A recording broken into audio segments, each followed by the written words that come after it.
माझ्या प्रिय मित्रांनो आणि मैत्रिणींनो, मी डॉक्टर प्रीती राऊत आपणा सगळ्यांचं अगदी मनापासून स्वागत करते.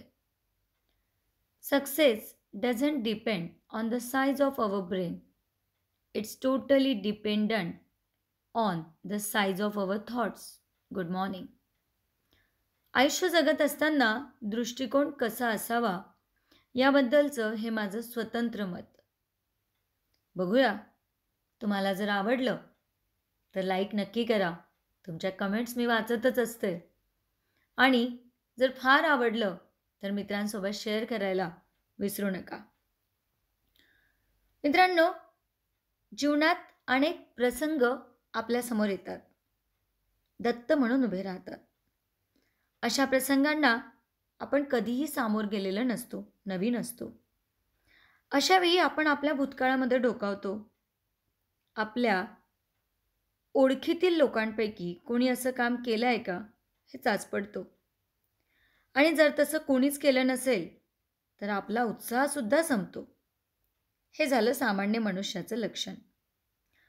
अशा व्यक्तीकडून नवीन काहीही घडण्याची शक्यता फार कमी असते.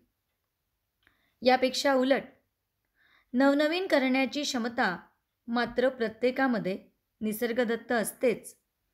अशा क्षमतांना उत्तेजन देण्याची गरज असते. क्षमता प्रत्येकामध्ये आहे, प्रेरणा प्रत्येकामध्ये आहे. त्या गोष्टी तुमच्यातच असतात, परंतु त्या बाहेर तेव्हा येतात जेव्हा तुम्ही स्वतः तुमच्या नकारात्मक विचारांमधून बाहेर येण्याचा प्रयत्न करत असता. खरं सांगा, असा कोणता व्यक्ती आहे का की ज्यानं कधीच अपयश पाहिलं नाही? अपयशाची क्षेत्र वेगळी वेगळी असू शकतात. कोणी व्यवसायात यशस्वी झाला, परंतु कुटुंबातील कोलाहलाने कोसळला. कोणी परिवारात यशस्वी झाला, तर दुसरीकडे कुठेतरी हरवला. अपयशाकडे पाहण्याचा प्रत्येकाचाच वैयक्तिक दृष्टिकोन वेगळा वेगळा आहे. पहिल्या श्रेणीत निराशावादी लोक असतात, जे अपयश मिळताच आता काहीच होऊ शकत नाही, संपलं आता सर्व, असं म्हणून पुढं काहीच करत नाही. म्हणजेच काय, त्यांनी स्वतःच्याच यशाची दारं घट्ट बंद करून ठेवली आहे. खरं सांगायचं म्हणजे मृत आणि त्यांच्यात अंतर करणंच अवघड होतं. परंतु दुसरे ते व्यक्ती असतात, ते पूर्णपणे निराश नसतात, परंतु थोडे निरुत्साही असतात. अपयशातून बाहेर निघण्यासाठी ते कधी कधी प्रयत्न करत असतात. कधी नशीब, कधी नातेवाईक, तर कधी मित्रमंडळींना दोष देत ते नाईलाजानं कार्य करीत असतात. अशा व्यक्ती अपयशातून बाहेर येण्यासाठी खूप वेळ वाया घालवतात. तिसऱ्या श्रेणीतील लोक. तिसऱ्या श्रेणीतील लोक उत्साही असतात. ते अपयशालाही अनुभव समजतात. अपयश अस्थायी तर यश स्थायी स्वरूपाचं असल्यानं ते नेहमी तयारीला लागतात. ते उगाच अपयशाची चिंता करत बसत नाही. मी अपयशी झालोय, मी अपयशी झालोय. भूतकाळात म्हणजे अपयशाच्या काळात त्यांना कोणी कशी वागणूक दिली यातही ते वेळ घालवत बसत नाही. लक्षात ठेवा, जे अपयशाला घाबरत असतात ना, तेच हरतात. जिंकण्याची महत्त्वाकांक्षा ठेवणाऱ्याला हरवणं सोपं नाही आहे, किंबहुना कोणी हरवू पण शकणार नाही.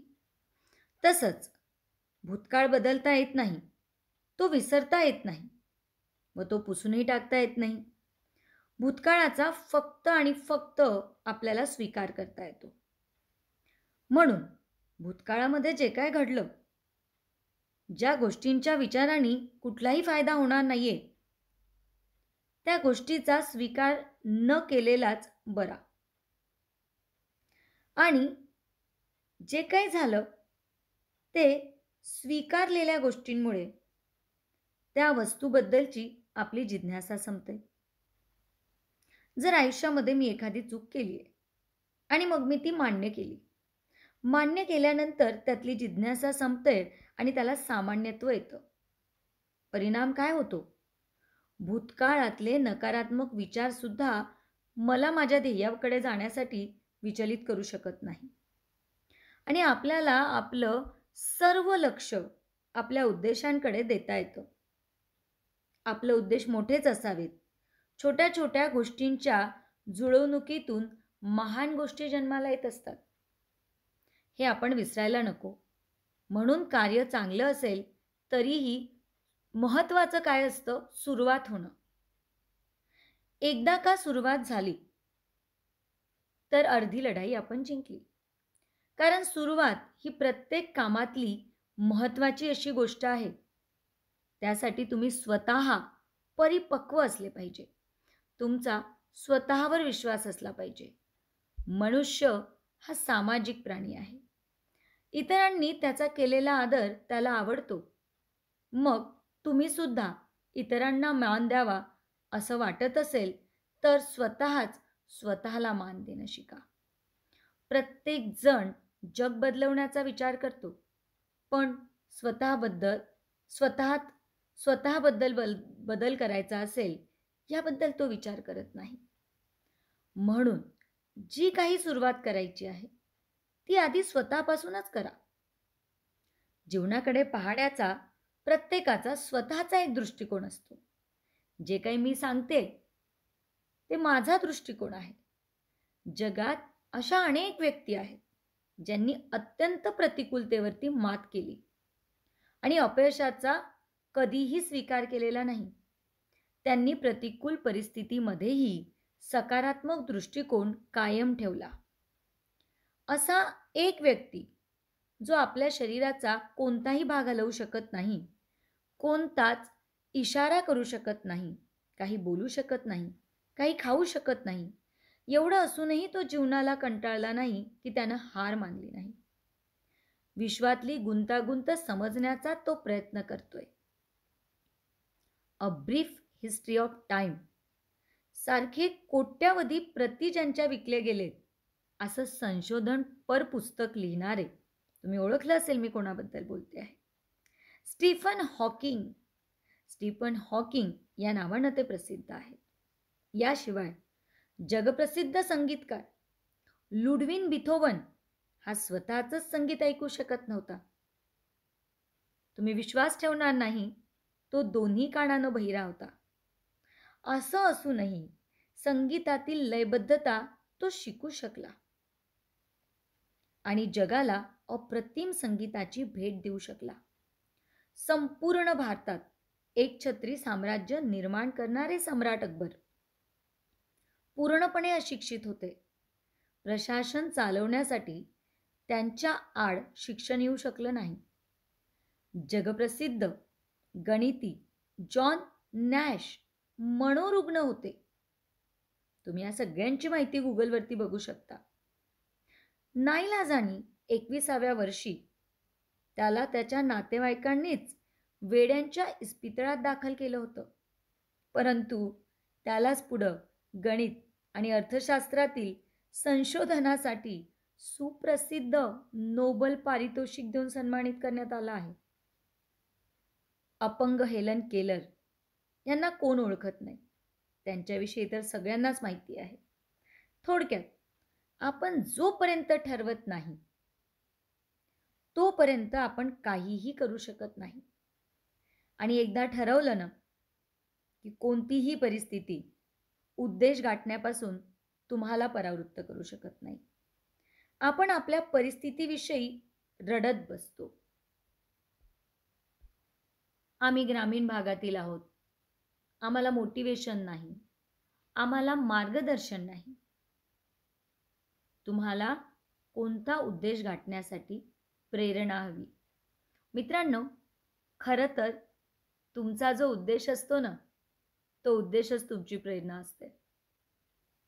उद्देश, प्रेरणा, आत्मविश्वास या बाबी इतरांकडून कशा मिळणार? अशी अपेक्षा चुकीची आहे. ते केवळ तुम्हाला मार्ग दाखवू शकतात.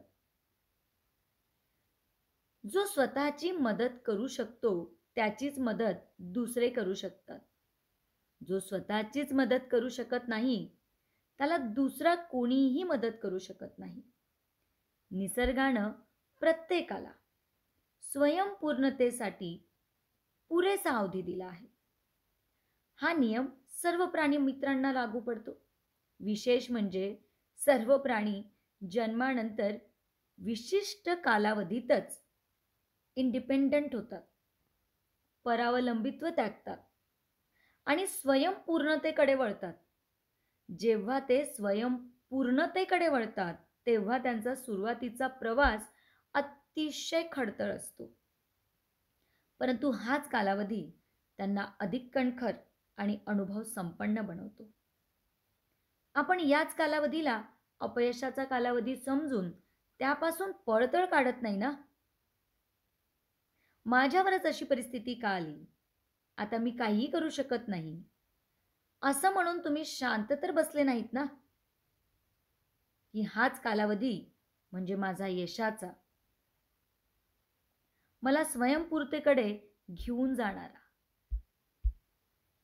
हाच कालावधी माझा यशाचा, मला स्वयंपूर्णतेकडे घेऊन जाणारा कालावधी. असं समजून उत्साही होऊन तुम्ही परिस्थितीला सामोरे गेले पाहिजे.